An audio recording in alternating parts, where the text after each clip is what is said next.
Mobil barat terancam terusir dari Cina di tahun 2030. Kenapa bisa begini? Simak video ini sampai habis. Karena yang akan kita bahas bukan sekedar soal kalah saing, tapi tentang perubahan peta kekuatan industri otomotif dunia.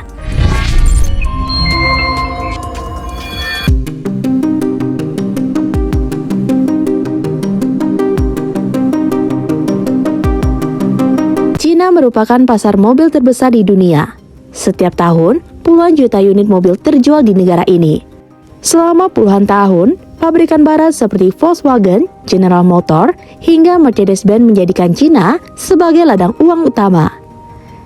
Bukan di beberapa periode, penjualan di Cina menyumbang porsi terbesar dari total penjualan global mereka. Namun situasinya berubah drastis. Bukan pelan-pelan, tapi cepat. Dan sekarang, banyak analisis menyebut satu hal yang sama. Jika tren ini berlanjut, pabrikan mobil barat berisiko tersingkir dari pasar Cina sebelum tahun 2030. Ini bukan opini kosong. Ini berbasis data, arah industri dan perubahan perilaku konsumen Cina. Pertama, kita bicara soal pergeseran terbesar di dunia otomotif, elektrifikasi. Cina adalah pusat revolusi kendaraan listrik dunia. Hampir semua perkembangan penting EV saat ini terjadi di sana. Dari baterai, software, platform kendaraan, sampai rantai pasok bahan baku. Pemerintah Cina sejak lama mendorong New Energy Vehicle atau NEV yang mencakup mobil listrik murni, plug-in hybrid, dan fuel cell.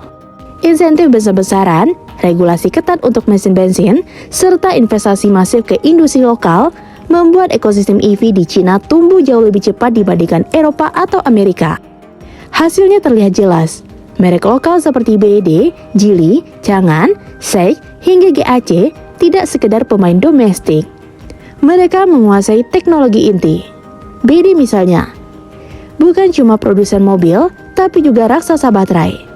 Mereka mengendalikan biaya produksi dari hulu ke hilir. Ini membuat harga mobil listrik mereka sulit ditandingi oleh pabrikan barat. Di sisi lain, pabrikan barat datang ke Cina dengan posisi yang tidak ideal. Banyak dari mereka masih bergantung pada platform global lama, mesin pembakaran, atau teknologi hybrid transisi. Ketika pasar Cina sudah melompat ke EV penuh, mobil barat justru tertinggal satu langkah. Masalah kedua adalah kecepatan. Industri otomotif Cina bergerak dengan ritme yang sangat agresif. Siklus produk yang biasanya 5-7 tahun di Cina bisa dipangkas menjadi 2-3 tahun. Facelift cepat, update software rutin, dan respon instan terhadap tren konsumen. Pabrikan barat dengan struktur global yang kompleks seringkali tidak bisa bergerak secepat itu. Keputusan harus melewati kantor pusat di Eropa atau Amerika Serikat. Sementara merek lokal bisa langsung mengeksekusi. Akibatnya, banyak mobil barat di Cina terlihat terlambat saat rilis, baik dari segi fitur, teknologi maupun harga. Nah, faktor ketiga, digitalisasi dan pengalaman pengguna. Konsumen Cina punya ekspektasi berbeda. Mobil bukan sekedar alat transportasi. Mobil adalah perangkat digital berjalan. Layar besar, sistem infotainment canggih, konektivitas penuh dengan ekosistem digital lokal, asisten suara pintar, update of the air, sampai integrasi dengan aplikasi sehari-hari menjadi standar. Merek lokal sangat memahami ini karena mereka tumbuh bersama budaya digital Cina. Sebaliknya, banyak sistem infotainment pabrikan barat masih berbasis platform global yang tidak sepenuhnya terintegrasi dengan layanan lokal Cina. Ini membuat pengalaman pengguna terasa ketinggalan meskipun secara kualitas material atau keselamatan mereka masih unggul. Keempat, harga. Ini poin krusial.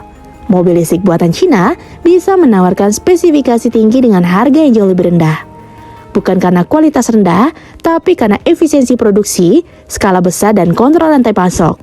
Ketika BYD atau Geely merilis EV dengan jarak tempuh jauh, fitur lengkap, dan harga agresif, mobil barat seringkali berada di posisi sulit.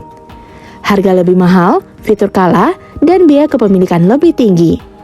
Konsumen Cina sangat rasional. Loyalitas merek ada, tapi tidak sekuat di Eropa. Jika ada produk yang lebih canggih atau lebih murah, mereka akan pindah. Dampaknya sudah terlihat sekarang. Beberapa pabrikan barat mulai mengurangi lini produk di Cina. Ada yang menutup pabrik, ada yang menghentikan model tertentu, dan ada juga yang keluar sepenuhnya. Mitsubishi misalnya, sudah menghentikan operasi manufaktur mobil penumpang di Cina. Beberapa merek Eropa premium juga mengalami penurunan penjualan signifikan. Volkswagen yang dulunya sangat dominan, kini harus bekerja ekstra keras. Mereka masih besar, tapi pangsa pasarnya terus tergerus oleh merek lokal. General Motors juga menghadapi tekanan serupa, terutama dari merek Cina di segmen yang dulu menjadi kekuatan mereka. Toyota dan Honda masih bertahan, tapi mereka pun terpaksa mempercepat strategi EV khusus untuk Cina, bukan lagi mengandalkan model global. Lalu kenapa 2030 sering disebut sebagai titik kritis? Karena target elektrifikasi Cina sangat agresif.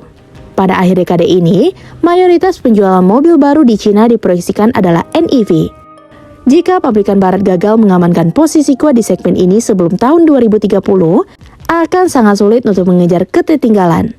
Di industri otomotif, siapa yang tertinggal di fase awal transisi teknologi biasanya akan tersinggir permanen.